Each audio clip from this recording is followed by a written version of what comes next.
Catherine Allen from Altrincham Physio, and this video is going to take you through some exercises that you can use after those first few days of your ankle injury, maybe taking you into that first week.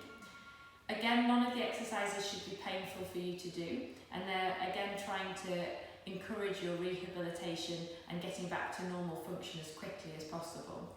So one of the first things to add in is a little bit more strengthening.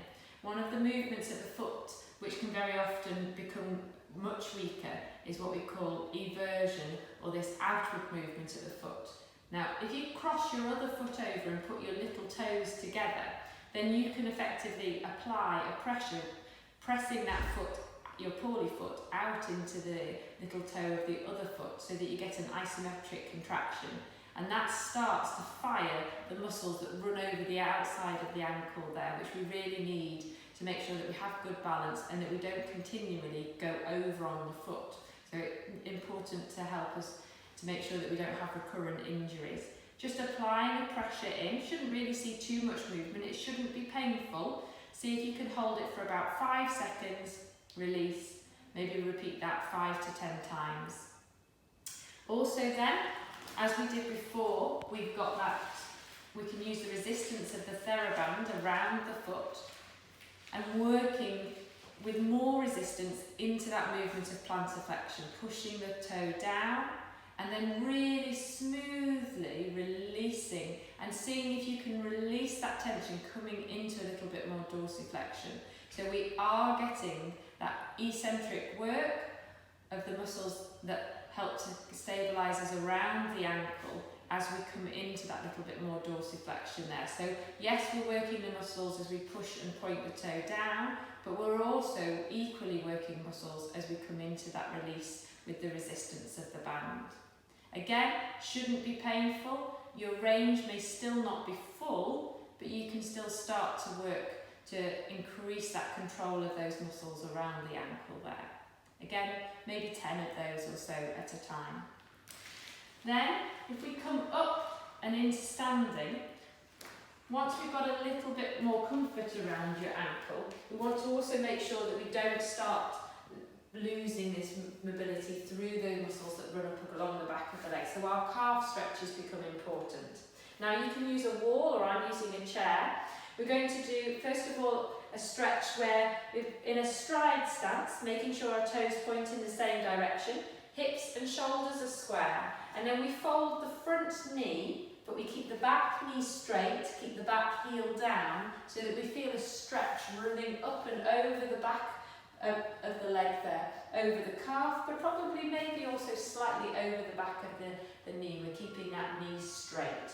We want to make sure that we're square on, and we go just to where we feel a stretch that doesn't involve the heel coming up. We mustn't let the heel pop up, and we want to be able to hold that stretch for a good 30 seconds, so a long, slow stretch.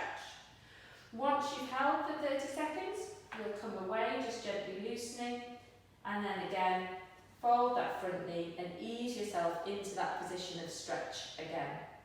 You can take a little bit of balance onto the chair or onto the wall, but we want to go to a position where we can allow those muscles chance and time to adapt and change.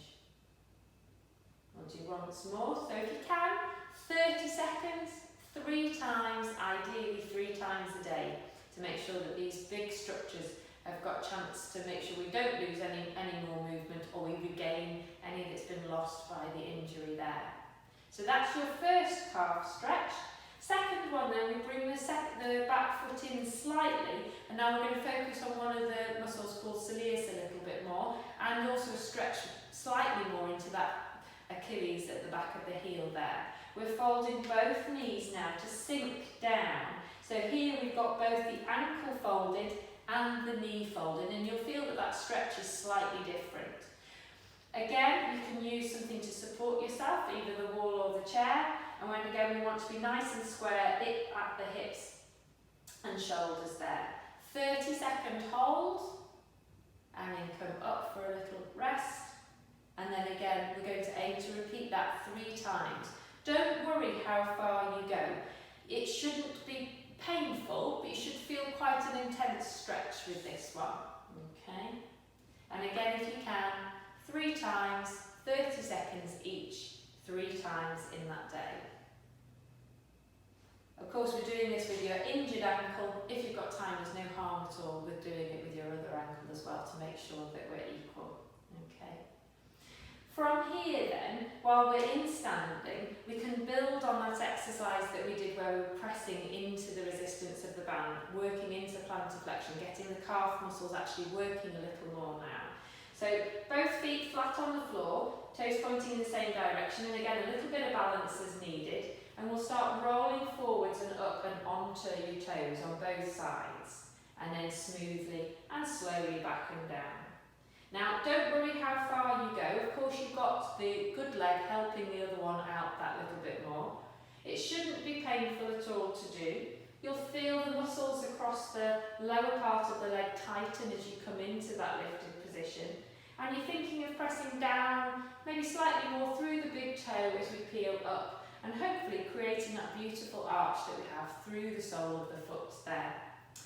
Imagine as well that you've got a footprint on the floor and you want to come away from that footprint but also put your foot back down into that same position and the same footprint posture. So we're not coming up and rolling round or anything like that at all. It's a nice smooth movement. So no rotation, just forwards, pressing through the toe as we come into that lift. Start with maybe 5 to 10, but you can increase that as you feel comfortable. And you may want to do your calf stretch after you've done this work. Now, if this feels easy, we can make it a little bit more challenging and again get that little bit more eccentric work by using a book, or we've got a Pilates block here. We're going to pop that onto the floor so that you can pop your the front part of your foot, making sure that you do feel steady onto the block, but your heels are down, so you're not hovering in mid-air at the moment.